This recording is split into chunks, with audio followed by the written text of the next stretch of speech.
सुश्री सयोनी घोष। धन्यवाद अध्यक्ष महोदय, आपने मुझे बोलने का मौका दिया। आज बहुत शेर बोले जा रहे थे सदन में, तो मैं भी एक शेर से शुरू करना चाहती हूँ कि तेरा इंतजार करेंगे हम, चाहे जमाने लग जाए, या तो तू आ जाए या हम ही ठिकाने लग जाए। तो सर, ये शेर मुझे अच्छे दिन की याद दिलाता है, वो दिन के जिसका वादा था, इस सरकार के नेकी का जो इरादा था, जो इरादे 2014 में काफी बुलंद थे, पर 2024 के आते आते इनके नीतियों में कुछ थोड़े बहुत घमंड थे, जिस घमंड के चलते पूर्व में नोटबंदी और लॉकडाउन जैसी घटनाएं घटी और जिसके वजह से 700 से ऊपर किसानों की मौत हुई, और जिसके चलते मणिपुर पर प्रेसिडेंट्स रूल तो लागू किया गया, लेकिन बस यही बोलना था कि 22 महीने लग गए और कई लोगों की जानें चली गई। सर, मैंने आगे भी ये चर्चा की थी कि if president's rule was the only solution, why was it not imposed months ago when people were dying? जब हजारों की तादाद में लोग बेघर हो रहे थे, चारों तरफ आग जल रही थी, जब महिलाओं को विवस्त्र करके रास्ते पर घसीटा जा रहा था, जब सिर्फ भारत नहीं बल्कि पूरे विश्व मणिपुर की चर्चा और निंदा दोनों कर रही थी, तब आप कहाँ थे? Sir, this delay in imposing president's rule proves that the BJP leadership neither had the will nor the competence to handle the Manipur crisis, and the administration watched quietly as ethnic tensions spiraled out of control. Sir, मैं ज्यादा detail में नहीं जाऊंगी क्योंकि हमने चर्चा पहले भी की है, और आज लगभग 2:15 को हम मणिपुर पे आलोचना कर रहे हैं। इतना इंपॉर्टेंस अगर पहले दिया होता तो शायद इसकी नौबत ही नहीं आती। So this is what I think. पर सर, ये शर्मिंदगी की बात है कि आज भारत के एक राज्य में प्रेसिडेंट्स रूल है। ये भी शर्मिंदगी की बात है कि 140 करोड़ की आबादी में 80 करोड़ को मुफ्त में राशन दिया जाता है। आज सर, लाखों नौजवान हैं जो बेकार बैठे हैं। 1 से 2% ऐसे लोग हैं जो सिर्फ टैक्स पेएबल के क्राइटेरिया में आते हैं, और बीजेपी है जो सब चंगासी का कुर्ता पजामा पहन के घूमते रहते हैं। ये दिखाने के लिए अच्छी बात है, लेकिन ग्राउंड रियलिटी कुछ अलग ही है।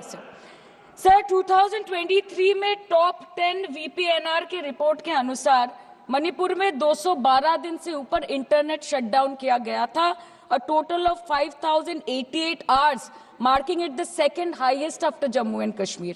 This led to huge economic loss in Manipur, approximately 3,157 crore.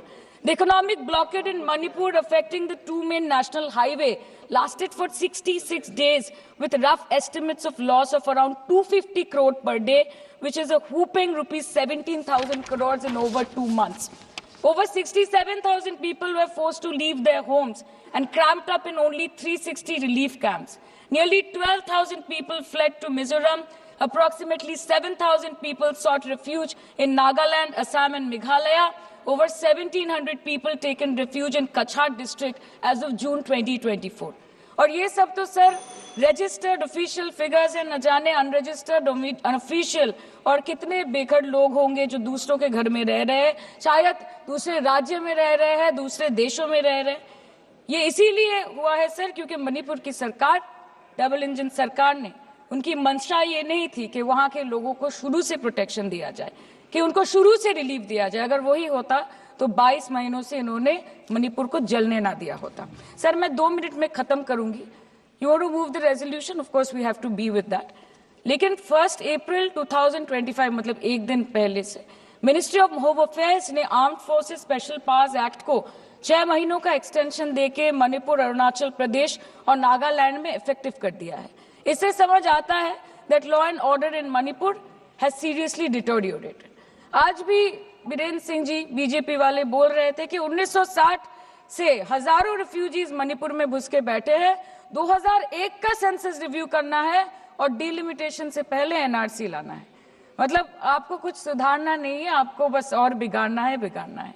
जिस तरह असम में एनआरसी के नाम पे इस सरकार ने 1500 करोड़ से ऊपर फूंक दी और करीबन 19 लाख लोगों को अस्तित्व संकट में डाल दिया, अब वही हरकत दोबारा दोहराना चाहते हैं मणिपुर के लोगों के साथ। अध्यक्ष महोदय, मैं अंत में बस इतना कहना चाहती हूँ मणिपुर के भाई और बहनों की तरफ से कि जिंदगी यूं भी गुजारी जा रही है जैसे कोई जंग हारी जा रही है।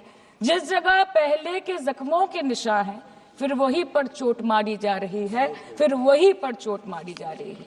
इसलिए आपके माध्यम से इस सरकार से मेरी यही अपेक्षा रहेगी कि मणिपुर के हालात में सुधार लाए, वातावरण में संतुलन लाए, पहले अपने देश के लोगों को मित्र बनाए, फिर जाके विश्व बंधु कहलाए जाए। That the Home Minister and the Prime Minister should work overtime and step outside their comfort zone to address the needs of the people and Okay, restore normalcy Srimati- at the earliest in Manipur. Thank you, sir.